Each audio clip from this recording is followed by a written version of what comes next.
Hey, what's up? This is Andy from Every Time I Die. You're watching Revolution TV.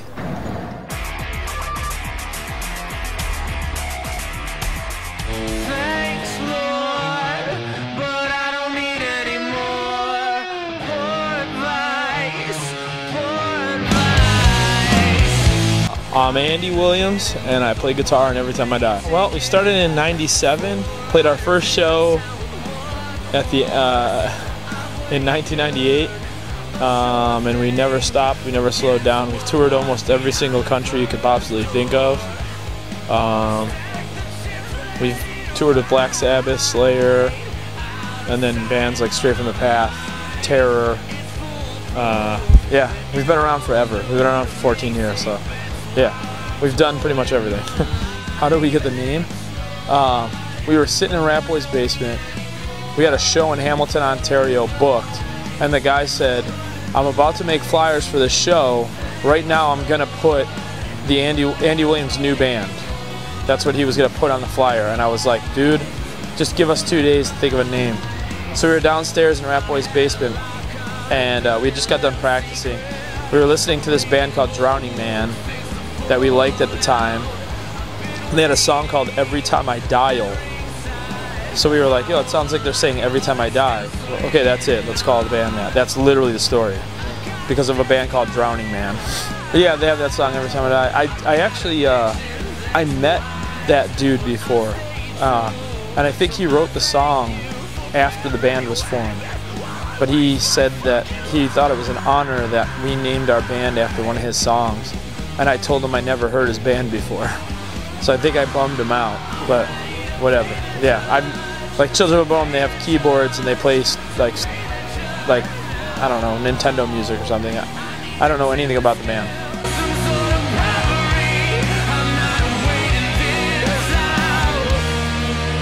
Probably the most natural process of possible. The only thing that was weird was that Keith and Josh were on tour with the Damn Things like the whole time, and me and Keith and Legs, or me, Jordan, and Legs, stayed in Buffalo and wrote all the music, and then sent the music to Keith, and then Keith wrote all the lyrics to what we wrote. So, I mean, that's not like different from how we wrote any other record.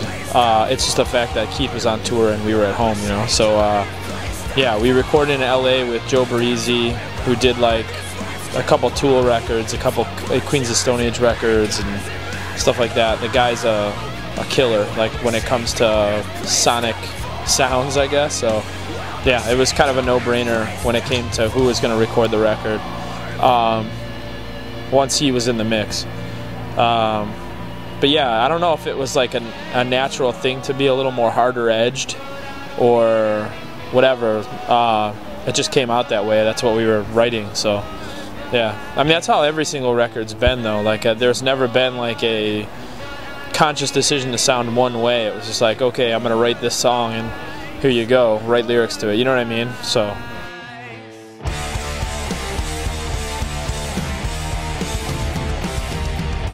wait, if it came alive? Oh fuck, man, I don't know, probably like a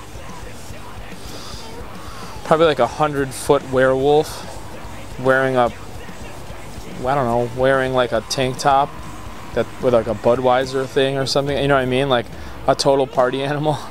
Probably what it would look like if you could put, I guess if it came alive. It'd probably bite you, I don't know.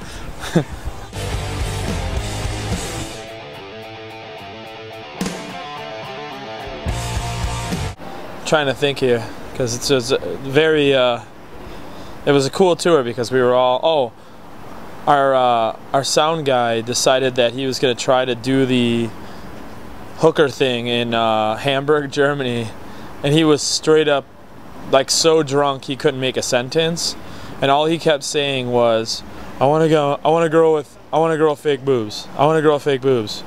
It's like, all right, then just walk over there and grab a girl with fake boobs and try to, you know, buy her or whatever that happens, you know, however that happens.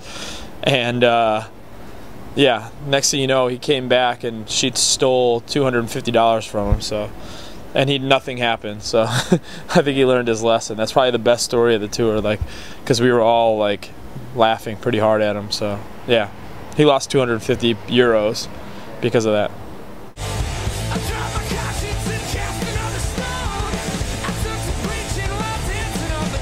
I don't know. Like, if I had to describe me personally, I don't think you could put that into the band. I'm probably the nicest guy you'll ever meet. I would give you money if you needed it. I don't know, man. I mean, guess me being non-selfish, what comes out is I give every single awesome riff I write, I give to every time I die.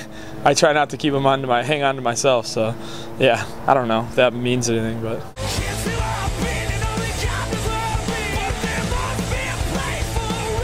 I am straight edge. I am 100% drug free and alcohol free.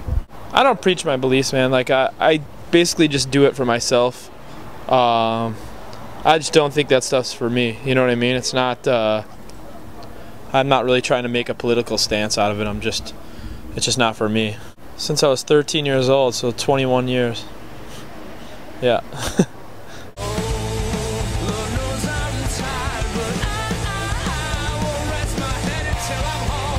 I think it's more or less we try to just get the fact across that we're human. We're not like this band that people should look up to or anything like that. Like, we're just ordinary dudes that this is what happened. You know, when we were like kids, we decided to start a band, and it came to this point where we're playing in Finland. You know what I mean? So that's what we try to like convey. It was like whatever's on our mind at the time.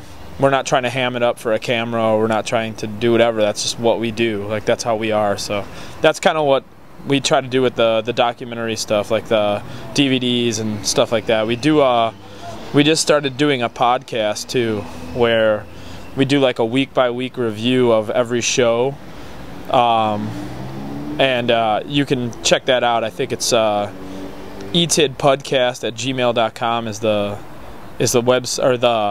email for it, and then if you check everytimeidie.net, the SoundCloud comes up every single week, and we announce it on Twitter and we announce it on Facebook, whatever. But yeah, and it's a little different. I mean, you don't get to see images.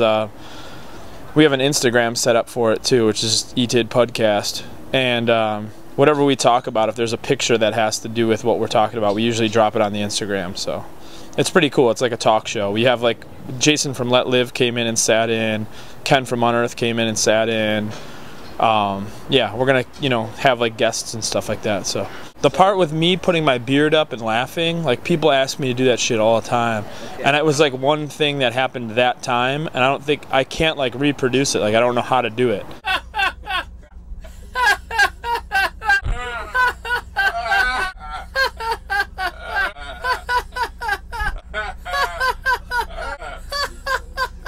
I can't do it, man. I literally can't do it. Like, I can't recreate the laugh. Like, I don't know how to do it.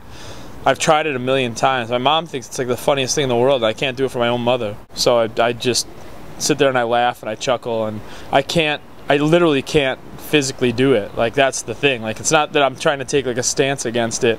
I literally can't do it again. Like, I don't know how I did it in the first place.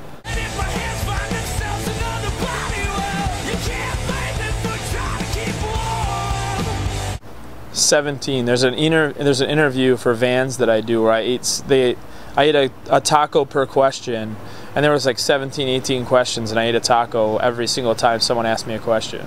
I think I could do 20 easy though. I mean, I'll be honest, I'll probably do 20.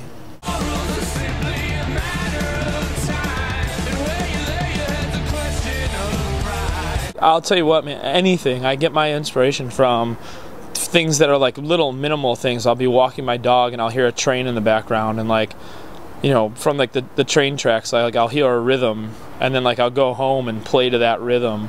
Or like, I've done this where I've written like 6 lines in my pocket, just put numbers down, and then walked away, played the guitar. And that's how Logic of Crocodiles was written. The main riff of Logic of Crocodiles was me tabbing it out at a warehouse, like in a warehouse. It's like, okay, I wonder how this sounds, and then went home and that's what happened. So yeah, I get it from like the craziest thing. There's a Busta Rhymes song like that I like a lot, and there was like a beat to that, and I was like, whoa, it would be awesome to write a beat similar to that, but for this band,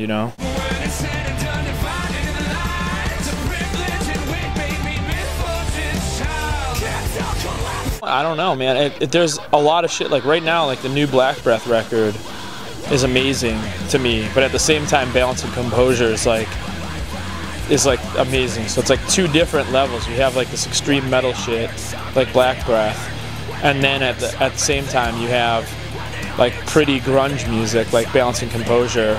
I think it's just like when you get that feeling of like when you were a kid and you heard like a band that you liked for the first time. You know what I mean? Like you get that feeling again.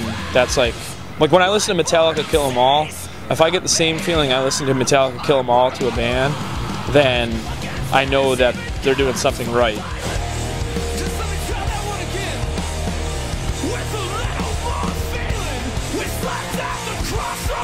Oh, Jesus Christ. For 14 years, we probably died over 1 million times. It sucks.